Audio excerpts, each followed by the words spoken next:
السلام عليكم، مرحبا بكم مره اخرى في القناه ديالي. اذا كنتوا اول مره غتشوفوني، معكم ابتسام. اليوم ان شاء الله غادي نحضروا فطائر روسيه بيروشكي، كتجي لذيذه بزاف، غادي تعجبكم ان شاء الله. بقاو معايا باش تعرفوا الطريقه. قبل من هادشي، اذا كنتوا اول مره غتتابعوني اولا باقي ما مشتركينش في القناه ديالي، فما تنساوش تضغطوا على زر الاشتراك وكذلك الجرس باش يوصلكم كل جديد، وتضغطوا على لايك اذا عجبكم الفيديو، وتبارطاجيوه مع العائله ديالكم والاصدقاء ديالكم.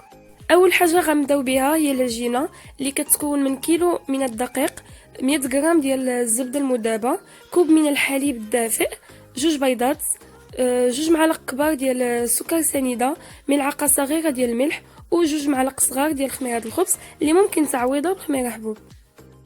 كناخدو الكوب ديالنا من الحليب الدافئ. الحليب خصو يكون دافي، ما يكونش سخون بزاف وما يكونش بارد بزاف. كنزيدو عليه جوج معالق صغار ديال الخميره ديال الخبز وجوج معالق كبار ديال السكر سنيده. كنحركوهم مزيان وكنخليهم على جانب حتى كتكون واحد الرغوه، يعني من الفوق ديال الحليب ديالنا، عاد كنستعملوهم. كناخدو الدقيق ديالنا، كنضيفوا له البيض، 100 غرام ديال الزبده المذابه، الملح والحليب اللي غادي نجمعوا به العجينه، اللي معاه الخميره والسكر.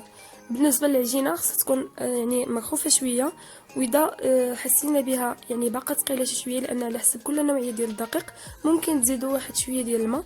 من احسن تكون مرخوفه واحد شويه، يعني تكون كتلصق واحد شويه. ملي غادي نخليوها تخمر غادي تشد راسها.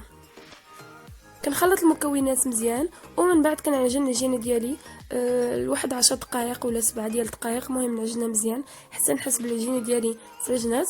ومن بعد كنغطيها، كنخليها من ساعه حتى لجوج ساعات على حسب الجو. اذا كنتم مزغبين فيها ممكن تسخنوا الفران وتطفيوه وتخشوا فيها العجينه ديالكم دغيا كتخمر. بالنسبه للحشوه، عندي الدجاج اللي قطعته قطع صغيره، جوج حبات من الفلفل الاصفر، جوج حبات من الفلفل الاحمر، جوج حبات من القرع، 4 حبات من البصل اللي طحنت معها المعدنوس.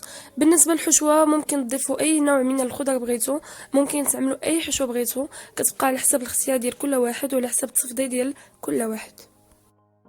المقله غادي ننزل المكونات كامله اللي قطعتها، يعني الخضر اللي قطعتها كامله.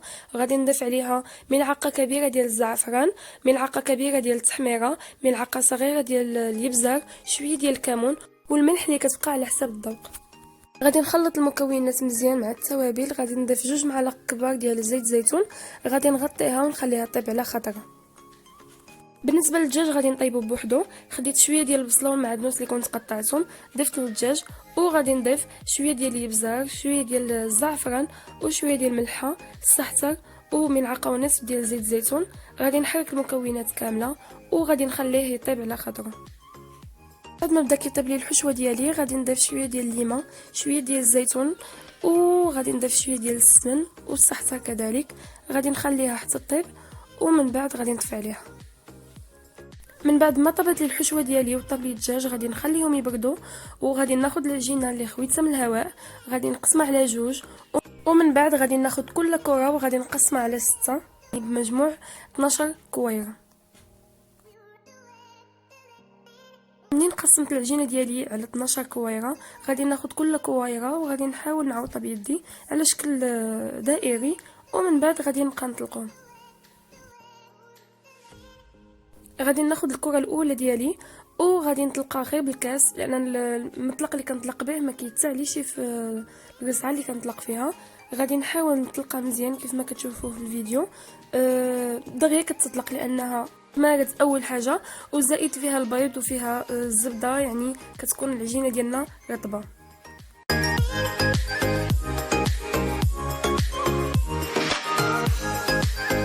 كناخدو واحد الكميه من الحشوه ديالنا، يعني على حساب كل واحد واش كتعجبو، يعني الحشوه تكون كثيره او لا. صافي غادي نحطها على العجينه ديالي، وغادي ناخد يعني كيفاش غادي نبدا نشدها. العجينه اصلا يعني رطبه كيف ما قلت لكم دغيا كتشد. ما تعمروهاش بزاف باش تقدروا تشدوها يعني على الراحه ديالكم.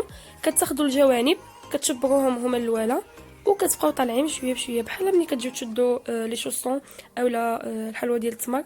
صافي كتبقاو كتشبروا من الجوانب وكتبقاو تشدوا العجينه دغيا كتشد.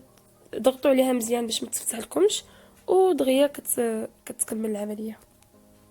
صافي منين كتشدوها مزيان كتقلبوها وكتنزلوها على الصينيه. يعني البلاصه اللي كنشدو منها ما كتكونش هي الوجه ديال الفطيره ديالنا.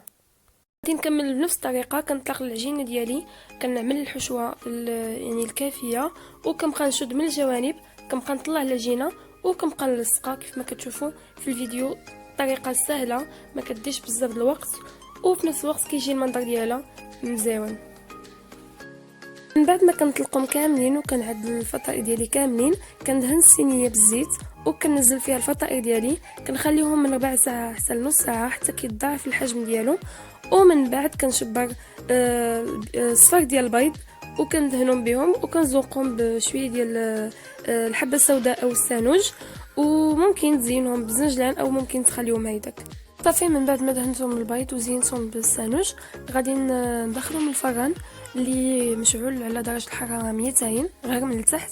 غادي تحمروني من التحت ومن بعد غادي نطيبهم من الفوق. وها هما الفطائر ديالي واجدين. نتمنى يكون عجبكم الفيديو. كيجيو غزالين، الريحه ديالهم غير من الفران كتشهي، العجينه كتجي رطبه، هشيشه، الحشوه كتجي غزاله. نتمنى تجربوهم ويكون عجبكم الفيديو، وشكرا على المتابعه.